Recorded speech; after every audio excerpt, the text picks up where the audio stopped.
வணக்கம். இன்னைக்கு நம்ம ஐஸ் பிரியாணி சேனல்ல தக்காளி சாதம் பிரஷர் குக்கர்ல எப்படி பண்றதுன்னு பார்க்கலாம். தேவையான பொருட்கள்: பாஸ்மதி அரிசி 1 கப் எடுத்து 1/4 மணி நேரம் தண்ணியில ஊற போடணும். இங்க நான் ஊற போட்டிருக்கேன். இது வந்து நம்ம நார்மலா சாப்பாடு வடிக்கிற அரிசியில கூட நம்ம செய்யலாம். பெரிய வெங்காயம் 1 நீல வாக்குல அரிஞ்சிருக்கேன். இது 100 கிராம் இருக்கு. தக்காளி இதையும் நீல வாக்குல அரிஞ்சிருக்கிறேன். இது 300 கிராம். 2 பச்சை மிளகாய் நீல வாக்குல அரிஞ்சு வச்சிருக்கேன். கல்லுப்பு, பூண்டு பல் 15, ஒரு பெரிய துண்டு இஞ்சி, கொத்தமல்லி கொஞ்சம், புதினா கொஞ்சம், மிளகாய் தூள் 1 டீஸ்பூன், கொத்தமல்லி தூள் 1/2 டீஸ்பூன், மஞ்சள் தூள் 1/4 டீஸ்பூன், 3 டேபிள் ஸ்பூன் நெய். இன்னைக்கு நான் அந்த நெய்ல தான் செய்ய போறேன். நம்ம வேணும்னா இதை வந்து வெறும் எண்ணெய் வச்சு கூட பண்ணலாம்.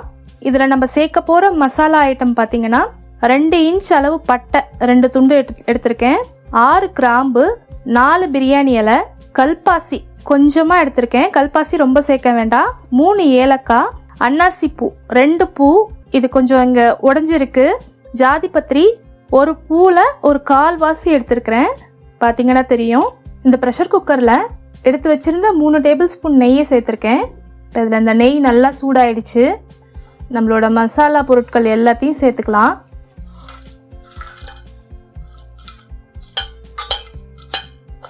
மிதமான அளவு தீயில இந்த மசாலா பொருட்கள் எல்லாம் நல்லா பொரியட்டும்.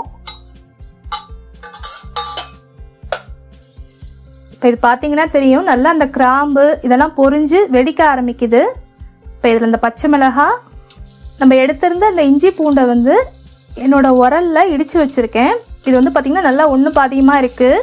இது நீங்கள் வேணா மிக்சியில் கூட போட்டுக்கலாம். இதையும் சேர்க்குறேன்.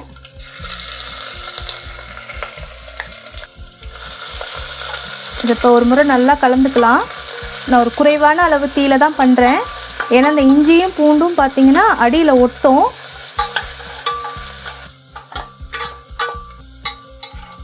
ஒரு நிமிஷம் இது எல்லாத்தையும் நல்லா நம்ம வதக்கியாச்சு. இப்போ இதில் இந்த வெங்காயத்தை சேர்க்குறேன். இந்த வெங்காயம் நல்லா நிறம் மாறி இருக்கு. தக்காளி எடுத்தது சேர்க்குறேன்.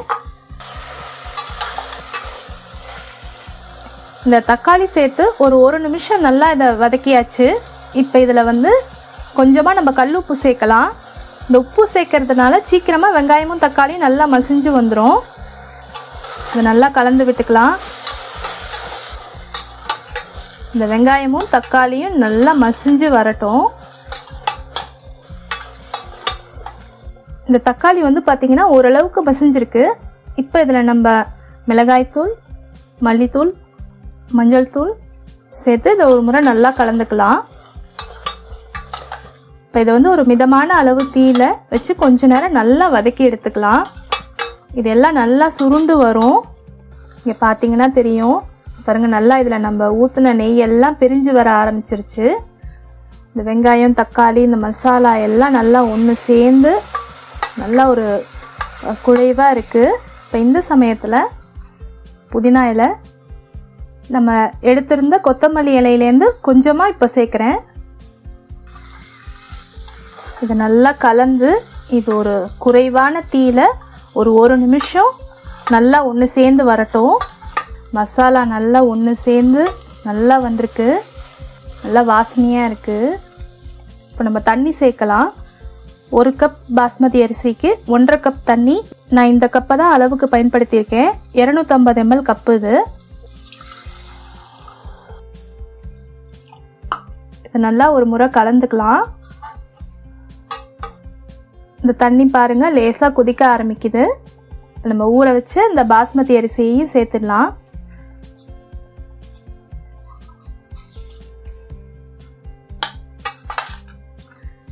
இதை நல்லா ஒரு முறை கலந்துட்டு இதில் உப்பு சரியாக இருக்கான்னு பார்த்துட்டு நம்ம குக்கர் மூடி வச்சு இதை ஒரு விசில் விட்டு ஆஃப் பண்ண போகிறோம். உப்பு சரியாக இருக்குது. வெயிட் போட்டுடுறேன்.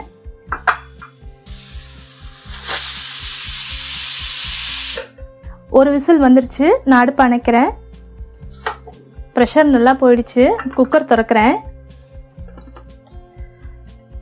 ரைஸ் உங்களுக்கு பார்க்கும் போதே தெரியும் நல்லா வாசனையாக இருக்குது. இது இப்போ சூடோடு நம்ம கிளறணும் அப்படின்னா சாதம் கொஞ்சம் உடையும்.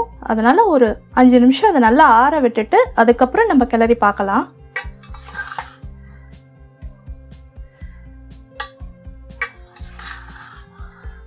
பாருங்கள் சாதம் எவ்வளோ நல்லா உதிரி உதிரியாக வந்திருக்கு.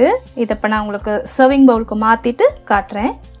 நம்மளோட தக்காளி சாதத்தை நான் இங்கே சர்வ் பண்ணியிருக்கேன். இதை நான் இன்னைக்கு ஆனியன் கேரட் ரைத்தா சேப்பங்கிழங்கு வறுவல் கூட சர்வ் பண்ணியிருக்கேன்.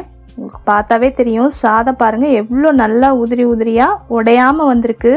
இந்த தக்காளி சாதத்தை வந்து நம்ம வேறு எந்த எக்ஸ்ட்ரா மசாலா சேர்க்காம எல்லாமே முழு மசாலா பொருட்களாக சேர்த்து செஞ்சுருக்கோம். ரொம்ப சுலபமாக சட்டுன்னு குக்கரில் பண்ணி முடிச்சிடலாம். இந்த சிம்பிளாக ப்ரெஷர் குக்கரில் பண்ணக்கூடிய இந்த தக்காளி சாதம் ரெசிபியை நீங்களும் உங்கள் வீட்டில் ட்ரை பண்ணி பாருங்கள். ட்ரை பண்ணி பார்த்துட்டு உங்களோட கருத்துக்கள் என்னோட பகிர்ந்துக்கங்க. ஐஸ் பிரியாணி சேனலை மறக்காமல் சப்ஸ்கிரைப், லைக், ஷேர் பண்ணுங்கள். நன்றி.